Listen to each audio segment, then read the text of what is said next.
Mỗi ngày ta phải gặp quá nhiều bệnh nhân, không nhớ nổi. Anh muốn khám bệnh gì? Sao cô lại không nhớ được chứ? Ta là Tống Kiến Tường, em trai của Tống Ngạn Lâm đây. Hôm đó người đàn ông của cô còn đánh ta nữa. Nếu không phải ta nương tay bỏ qua cho hắn, thì bây giờ hắn đã ở đồn công an rồi. Vậy sao? Ta thật sự không nhớ. Người đàn ông của ta đánh nhiều người lắm, ta không cần thiết phải nhớ từng người một. Rốt cuộc anh có khám bệnh hay không? Khám? Để ta nói xem nào. Khám về phương diện nào? Ta là đàn ông, đương nhiên là khám về khả năng đàn ông rồi.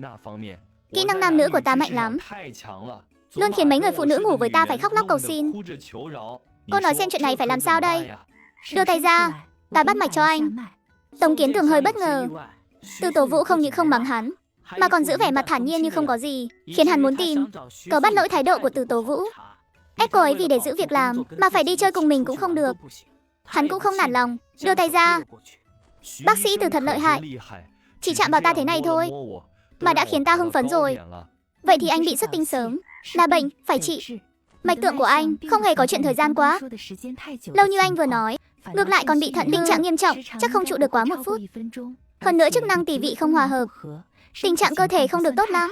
Có cần ta bốc thuốc giúp anh không? Cô nói bậy, ta ở phương diện đó cực kỳ lợi hại. Đồng chí, ở đây là nơi khám bệnh, không có dịch vụ nghe người ta nói dối. Ta chỉ nói đúng sự thật những gì ta kiểm tra được. Nếu anh cần điều trị thì ta bốc thuốc, không cần điều trị thì anh có thể về rồi. Từ Tổ Vũ, cô còn giả ngu cái gì? Cô biết rõ mục đích tôi đến tìm cô khám bệnh mà. Tốt nhất là cô nên ngoan ngoãn ra ngoài chơi với tôi vài lần, để tôi được thỏa mãn. Nếu không tôi có cả vạn cách khiến cô mất đi công việc quý giá này đấy. Vị bệnh nhân này, cái kíp này của anh cũng chẳng to hơn được bao nhiêu đâu. Đồ nhỏ mọn thì đừng có suốt ngày đem ra khoe chỉ khiến người ta thấy ghê tởm đến mức nôn sạch cả cơm từ tối qua thôi. Tống Kiến Tường bị chọc giận, tiện tay túm lấy cổ áo của Từ Tố Vũ. Vẻ mặt Từ Tố Vũ vẫn bình tĩnh, giơ tay nhắm vào tay của Tống Kiến Tường, châm thẳng vào một huyệt đạo. Tống Kiến Tường định giơ bàn tay còn lại lên, muốn ra tay với Từ Tố Vũ, nhưng lại bị Tống Diễm Linh đang đến tìm Từ Tố Vũ đẩy mạnh ra. Tống Kiến Tường, anh đang làm cái gì thế? Tại sao anh lại ở đây?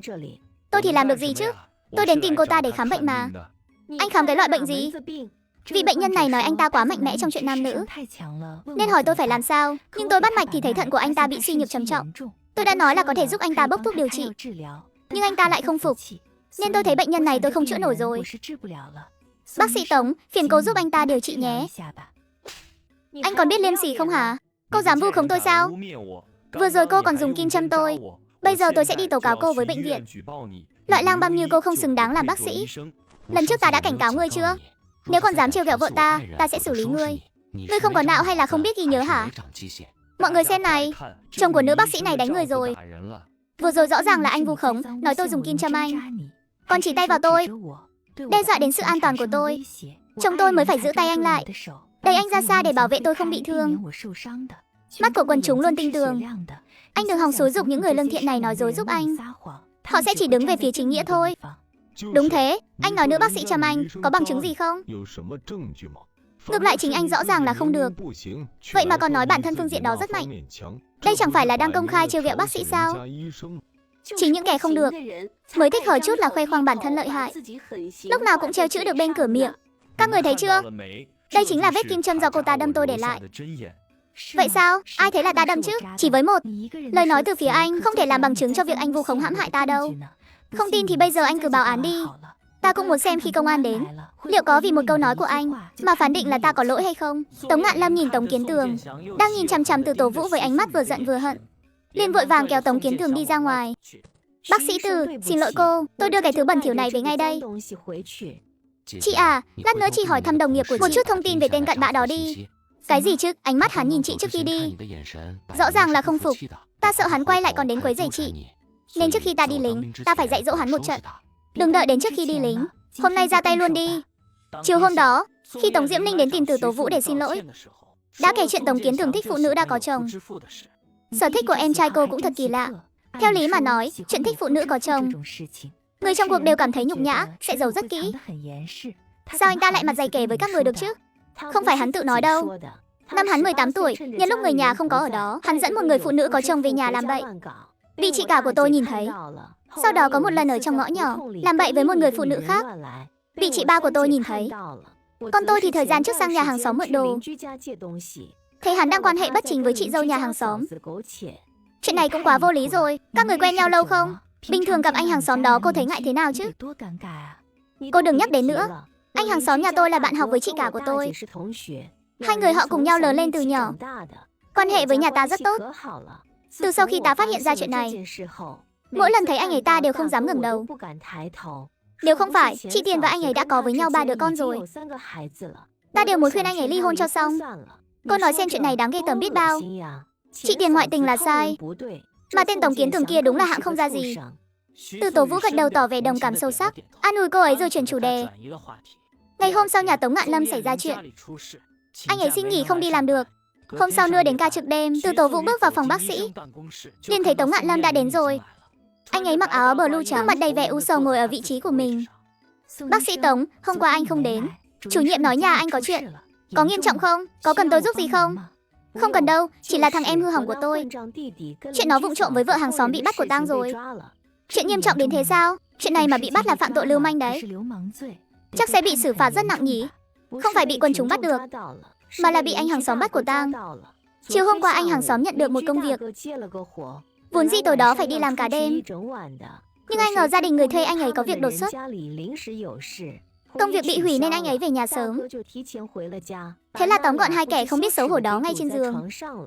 Chuyện này thật là quá khó xử. Tôi cũng thấy xấu hổ thay cho người nhà các anh.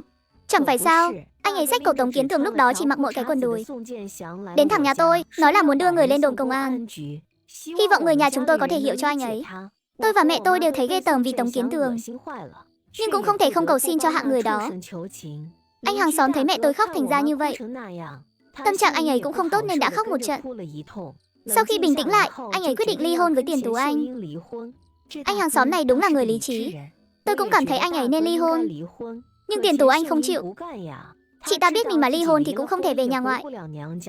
Như vậy coi như là không còn đường sống, nên nhất quyết không đồng ý. Anh hàng xóm mới nói, vậy thì đưa cả hai người họ lên đồn công an, để đôi gian phu dâm phụ này đi ăn kẹo đồng. Bản thân quay đầu vẫn có thể cưới vợ khác, cùng 3 đứa con sống tốt qua ngày. Tiền Tú Anh nghe xong thì sợ hãi, chỉ đành ly hôn. Nhưng bà ta không biết bị ai xúi giục. Trước khi đi còn nói ly hôn xong thì về nhà mẹ đẻ. Ly hôn xong quay lại trực tiếp dọn hành lý đến ở nhà tôi, yêu cầu em trai tôi cưới bà ta. Em trai tôi chê bà ta già lại còn sinh 3 đứa con, chất sống cũng không chịu cưới. Bà ta liền nói sẽ lên đồn công an tố cáo em tôi. Em trai tôi bị ép đến đường cùng nên đành thỏa hiệp. Không chỉ vậy, bà ta còn đòi nhà tôi 50 tệ tiền sính lễ. Không đưa thì bà ta sẽ làm loạn. Nhưng lúc bà ta cưới người anh hàng xóm kia, một xu cũng chưa từng đòi hỏi. Đây rõ ràng là nắm thóp được em trai tôi. Coi như nắm chắc chúng tôi rồi. 50 tệ đấy, nhà cô có lấy ra được không? Đi đâu mà kiếm được nhiều thế chứ? Cha tôi mất vài năm trước. Trong nhà chỉ còn mẹ và 2 chị em tôi thôi. Em trai tôi không chỉ háo sắc, nó còn bài bạc. Tiền trong nhà sớm đã bị nó phá sạch rồi. Hôm đó nó đến tìm tôi là để đòi tiền. Hôm qua tôi đã đến nhà 3 người chị gái. Cả 3 anh rể đều nói rõ ràng, đứa em trai này không phải hạng tử tế, lại còn có vấn đề về tác phong, nên họ không bỏ ra một xu nào hết. Hết cách rồi, số tiền này chỉ có thể tự tôi xoay sở. Tôi đã mượn của chị dâu nhà chủ nhiệm Trương. Sáng nay họ đã đi đăng ký kết hôn, cầm được giấy chứng nhận về rồi. Cô nói xem ngày tháng sau này của nhà tôi sẽ thê thảm đến mức nào. Người thê thảm chưa chắc đã là cô đâu. Cô thấy cháu có bỏ được thói ăn phân không? Tác phong của em trai cô không tốt, đã hình thành thói quen rồi. Nó cho dù có kết hôn thì chắc chắn cũng không yên phận đâu. Thế nên Tiền Tú Anh có gả qua đó, chắc chắn cũng không có ngày lành để sống. Không chỉ có thế đâu, Tiền Tú Anh đã từng ngoại tình khi đang trong hôn nhân rồi. Cô ta đến hạng người như em trai bà, mặt mũi lẫn tóc dáng đều chẳng ra gì. Đến cả một người đàn ông yếu ớt bất lực mà cô ta cũng nuốt trôi được. Nếu sau này gặp phải cám dỗ khác, chẳng lẽ cô ta không đi vào vết xe đổ lần nữa sao? Hai người này đúng là tìm đến nhau để làm khổ nhau thôi. Mê mơ, hai vợ chồng này sau này sẽ trở thành cái gai trong lòng đối phương. Muốn vứt bỏ cũng không xong, giữ lại bên cạnh thì chỉ thêm thấy ghê tởm. Cuộc sống chắc chắn chẳng thể tốt đẹp được. Còn mọi người là người nhà thì không cần lo lắng, vì trong tay mọi người cũng đang nắm thóp việc hai người họ ngoại tình và làm chuyện đồi bại. Kẻ nào dám làm loạn trước mặt mọi người, bà cứ dùng việc sẽ lên đồn công an báo cáo hai người họ, để hù dọa bọn họ. Vì muốn yên thân, họ sẽ không dám làm cản đâu. Thậm chí, mọi người có yêu cầu hai người họ nộp tiền sinh hoạt phí, bọn họ cũng chỉ có thể ngoan ngoãn mà nộp thôi. Đúng vậy, Tố Vũ à, nghe con phân tích như vậy, ta thấy trong lòng nhẹ nhõm hẳn ra. Đáng lẽ là họ phải sợ ta, chứ không phải là ta phải phiền lòng vì họ.